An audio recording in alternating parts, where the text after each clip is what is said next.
ce moment où je m'installais, quand il n'y avait pas trop d'espace. Quand ça va mal, je le signalais, j'envoyais des coups de pied quand ça me dépasse. Mais au fur et à mesure où je devenais fort, je finissais par m'y habituer. Je commençais à me faire à ce confort quand finalement on m'a forcé à déménager. À l'insu de mon plein gré, je me suis retrouvé dans un univers inconnu. Et comme par réflexe, je me suis mis à crier. Littéralement, j'étais encore en coma. Et cela devenait bizarre de plus en plus. On dirait que le changement de milieu m'a laissé quelques séquelles. Et bizarrement, ça m'a plu quand quelqu'un m'a appelé d'elle. Depuis, j'ai passé 2 ans à galérer pour me tenir fermement. J'épuisais tous les moyens possibles pour m'exprimer. Mais ce que j'arrivais à dire, c'était papa puis maman. Je commençais par m'en sortir, alors je pensais avoir franchi les courbes de la dépendance. Jusqu'à ce que dans les rues de l'éducation, on a refait connaissance. Alors, plein d'envie, plein d'ennui, plein de vie, j'ai grandi. J'ai erré dans un monde immonde, très petit. Enfin, c'est ce qu'on dit. Il y avait tellement de secrets, de mystères à percer, toutes ces choses qu'on crée, des galères à percer. Je ne savais pas comment, mais je grandissais assez vite. J'étais déjà en 5e, c'est fascinant comme les jours marchent à la va-vite. À cette allure, je n'arrivais pas à te comprendre. Je m'en sortais mal avec les maths, et moi et les meufs, on n'arrivait pas toujours à s'entendre. Sur le chemin de l'éducation, j'ai croisé de nombreuses figures. Il y avait les tarés, les intellos, et c'est tout le temps qui rigolent. Moi, j'ai bien aimé cette aventure.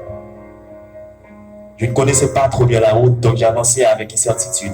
Incessamment, j'ai changé d'attitude, et à une certaine attitude, je repassais mes habitudes. Une aptitude d'adaptation, c'est ce qu'il me fallait pour accélérer. Il y avait tellement de déviations que c'était facile de se lever. Une aptitude d'adaptation, c'est ce qu'il me fallait pour accélérer. Il y avait tellement de déviations que c'était facile de se lever.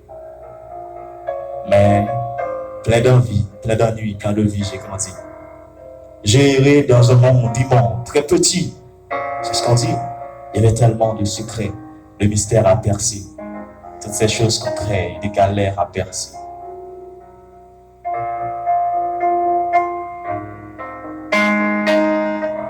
J'ai terminé mes études très tôt. Ou du moins, c'est ce que je croyais. Alors je me suis inscrit à l'université de la vie sans connaître le tout. Comme si le choix, j'en avais. Je me suis servi d'un stylo pour pouvoir me créer une voie. Entre l'ignorance et la sagesse, j'ai essayé de maintenir l'équilibre avec un style haut, guidé par une quelconque voie. Alors, plein d'envie, plein de vie, je grandis.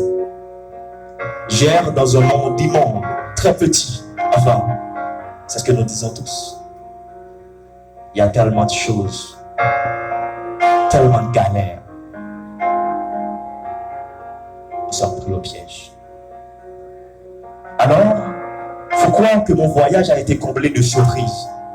J'ai arpenté le bitume, mais je préfère de loin les sentiers battus. Parfois, je me concentre sur l'avenir et parfois, je lâche prise. Mais je ne perds jamais de vue ce pourquoi je me suis battu. La route est longue. Donc, raisonne plus pour apprécier chaque arrêt. Moi, je profite de mes temps libres pour passer du temps avec ma plume ou encore pour se laver comme jamais. Et ce soir, j'ai le plaisir de se laver comme jamais. Merci.